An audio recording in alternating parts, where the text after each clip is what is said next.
और पीएम मोदी के संदेश के बाद सीएम डॉक्टर मोहन यादव की सादगी भी सामने आई है। मुख्यमंत्री डॉक्टर मोहन यादव ने जनहित को प्राथमिकता देते हुए अपने काफिले को सीमित किया है। कार्यक्रम में जाने के लिए सीएम के काफिले में कटौती का निर्णय लिया गया। सीएम के कारकेट में सिर्फ 6 गाड़ियां शामिल रहीं। उनके काफिले का वीआईपी रोड से गुजरने के दौरान का एक ड्रोन वीडियो भी सामने आया है।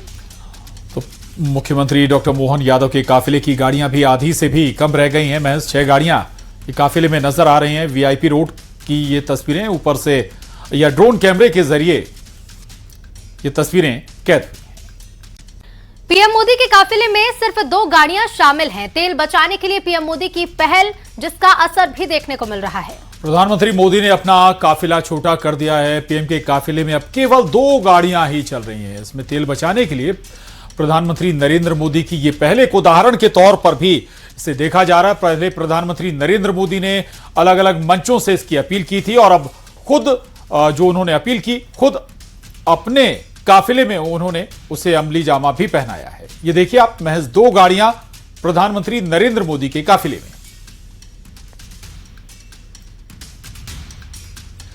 तो प्रधानमंत्री नरेंद्र मोदी का यह काफिला है जिसमें पहले दर्जनों गाड़ियां होती थीं, अब केवल 2 गाड़ियां, एक में सुरक्षाकर्मी और दूसरे में खुद प्रधानमंत्री नरेंद्र मोदी। 2 गाड़ियों का यह काफिला। तो पीएम के काफिले में भी गाड़ियों की संख्या घट गई है। और प्रधानमंत्री नरेंद्र मोदी ने पिछले दिनों देश से ईंधन की खपत कम करने की अपील की थी, जिसके बाद उनकी पेट्रोल डीजल बचाने की अपील का असर अब देश के बड़े राज्यों में भी दिखने लगा है। पीएम ने खुद अपने काफिले में वाहनों की संख्या कम कर एक मिसाल पेश की है, जिसके बाद मुख्यमंत्रियों ने भी अपने बेड़े में कटौती शुरू कर दी है। मध्य प्रदेश के मुख्यमंत्री डॉक्टर मोहन यादव ने अपनी Z+ सुरक्षा के बावजूद काफिले को 13 गाड़ियों से घटाकर मात्र 8 कर दिया है। और अब उनके काफिले में वार्नर और काउंटर असॉल्ट जैसे वाहन नजर नहीं आएंगे। वहीं उत्तर प्रदेश में सीएम योगी आदित्यनाथ ने मंत्रियों और अपनी फ्लीट में 50% की कटौती के निर्देश दिए हैं। इधर दिल्ली में भी सीएम रेखा गुप्ता ने सरकारी कामकाज में गाड़ियों की संख्या सीमित कर दी है और कार पुलिंग को अनिवार्य बनाने की ओर कदम बढ़ाए हैं। साफ है कि सत्ता के गलियारों से शुरू हुई ये मितव्ययता की मुहिम अब आम जनता के लिए भी एक बड़ा संदेश है।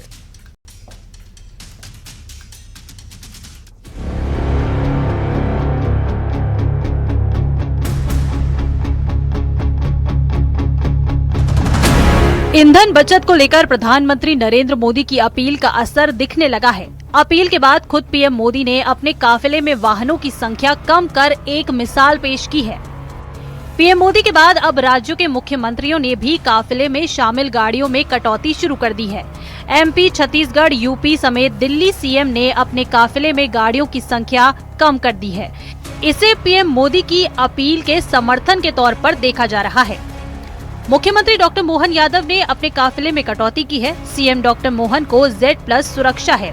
सीएम डॉक्टर मोहन यादव ने काफिले में शामिल 13 से घटाकर 8 गाड़ियां कर दी हैं। काफिले में वार्नर और काउंटर असॉल्ट जैसे वाहन नजर नहीं आएंगे। वहीं सीएम विष्णुदेव साय ने भी 5 गाड़ियों की कटौती की है। काफिले में 13 की जगह सिर्फ 8 गाड़ियां चलेंगी और जल्द ही EV गाड़ियों को काफिले में शामिल किया जाएगा। मुख्यमंत्रियों ने 50% गाड़ियों की कटौती के निर्देश दिए हैं। मुख्यमंत्रियों के साथ साथ MP और छत्तीसगढ़ के मंत्रियों ने भी अपने काफिले में वाहनों की संख्या कम कर दी है। सत्ता के गलियारों से शुरू हुई ये मुहिम अब आम जनता के लिए भी एक बड़ा संदेश है। उधर अब इस पर सियासत भी शुरू हो गई है। कांग्रेस ने बीजेपी पर हमला बोला है। प्रधानमंत्री जी ने जो आह्वान किया है वो इस देश की अर्थव्यवस्था को सुदृढ़ करने और हम सबके भविष्य के सुनहरे निर्धारण के लिए किया है। निश्चित रूप से ये हमारा दायित्व है कि यदि हम इस देश के लिए कुछ करना चाहते हैं तो प्रधानमंत्री जी की सलाह को, उनके आह्वान को स्वीकार करें। और इसीलिए हमने भी ये सुनिश्चित किया है कि किसी तरह का काफिला हमारे साथ नहीं चलेगा। मैंने अपने कार्यकर्ताओं को भी अपील की है कि कम से कम पेट्रोल डीजल का उपयोग करें और ये सुनिश्चित करें कि हम प्रधानमंत्री जी के आह्वान को स्वीकार करें। एक तरफ तो मोदी जी पूरे देश को संदेश देते घूम रहे हैं कि पेट्रोल डीजल बचाइए, दूसरी तरफ खुद उनकी ही पार्टी के नेता 200 गाड़ियों के काफिले के साथ प्रदेश के चक्कर लगा रहे हैं। तो पहले तो उनको घर से शुरुआत करनी चाहिए। दूसरी तरफ वो देश से कहते हैं कि हम सोना कम खरीदो। तो मैं पूछना चाहता हूं कि सोना एक सिर्फ धातु नहीं है। सोना इस देश की, कहा जाए, हमारी सभ्यताओं, हमारी संस्कृति से जुड़ी हुई एक धातु है, जिसके बिना किसी भी विवाह की कल्पना करना भी नामुमकिन है। सियासत अपनी जगह है, लेकिन ईंधन बचाने के लिए ये प्रयास काफी अहम साबित हो सकते हैं। सरकार ही नहीं बल्कि सरकारी कामकाज में गाड़ियों की संख्या सीमित कर दी है और कार पूलिंग को अनिवार्य बनाने की ओर कदम बढ़ाए जा रहे हैं। न्यूज़ 18 के लिए ब्यूरो रिपोर्ट। और अगर आप भी सोना या चांदी खरीदने की प्लानिंग कर रहे हैं तो अब आपको पहले से ज्यादा कीमत चुकानी पड़ सकती है। केंद्र सरकार ने गोल्ड, सिल्वर और बाकी मेटल्स पर लगने वाली इंपोर्ट ड्यूटी में बड़ा इजाफा कर दिया है। नई दरें आज से लागू भी हो चुकी हैं और अब सोने पर कुल इंपोर्ट ड्यूटी 6% से बढ़ाकर सीधे 15% कर दी गई है। यानी विदेशों से सोना मंगाना महंगा होगा और इसका सीधा असर बाजार में कीमतों पर दिखेगा। सरकार के इस फैसले से शादी ब्याह के लिए ज्वेलरी खरीदने वाले लोगों की जेब पर असर पड़ेगा, तो वहीं निवेश के तौर पर सोना खरीदना भी अब महंगा हो जाएगा। सिर्फ सराफा बाजार ही नहीं बल्कि इलेक्ट्रॉनिक्स और मैन्युफैक्चरिंग सेक्टर की लागत भी बढ़ सकती है। दरअसल भारत में गोल्ड इंपोर्ट लगातार बढ़ रहा है और विदेशी मुद्रा भंडार पर दबाव बढ़ने की वजह से सरकार ने फैसला लिया। पीएम मोदी भी हाल ही में सोने की खरीद और खर्चों में संयम बरतने की अपील कर चुके हैं, जिसका साफ असर नेताओं और आम लोगों पर भी देखने को मिल रहा है।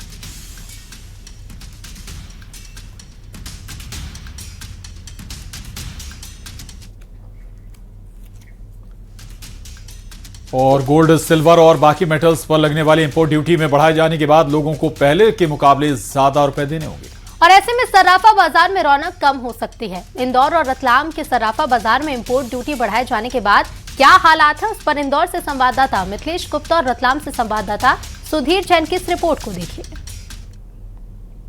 गवर्नमेंट को ये चाहिए कि कम से कम लोगों को, गरीब व्यक्ति भी आराम से सोना खरीद सके। सोने के भाव कम होना चाहिए। अब 1.5 लाख में अब वो मना करना है, इसका मतलब ये कि रेट बढ़ाने की तैयारी में गवर्नमेंट, और गरीबों के पहुंच से सोना चांदी बाहर होने वाला है। 2 लाख पार भी हो सकता है।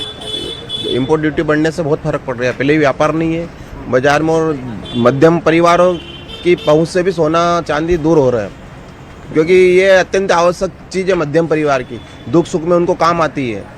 रकम गिरवे रख के वो उनका काम कर सकते हैं। अभी 2 लाख के हिसाब से तो कोई सोना खरीद ही नहीं पाएगा। अभी देखते हैं भैया क्या मालूम। अभी 1:30 बजे बाजार खुलता है और उसके बाद मालूम पड़ता है कि मार्केट के रेट्स ओपन्स क्या होते हैं और इम्पैक्ट तो अब देखो क्या है। इसका इम्पैक्ट अभी एकदम मालूम नहीं पड़ता है, पर अभी 2-3 दिन के अंदर मालूम पड़ेगा कि इसका इम्पैक्ट क्या पड़ता है भैया। सर ये तो व्यापार के लिए मार की स्थिति है देखा जाए तो, क्योंकि आपने एक तरफ तो 1 साल सोना खरीदने का ग्राहकों को मना कर दिया, दूसरी तरफ आपने टैक्स ड्यूटीज़, इम्पोर्ट ड्यूटीज़ और सेस वगैरह बढ़ा दिया है। जो आयात शुल्क बढ़ा है उसका जो 10% का जो इफेक्ट आया है वो वास्तव में थोड़ा सडनली लोगों को ऐसा लगेगा कि यार थोड़ा सा बढ़ गया है, लेकिन कुछ 2-4-8 दिनों में सब नॉर्मल हो जाएगा, क्योंकि ये जो सारी व्यवस्था हुई देश के हित के लिए हुई है। अगर सरकार ने अगर कोई फैसला लिया तो हर निर्णय को फॉलो करे और उसके अंदर अपने को सरकार का सहयोग करना चाहिए।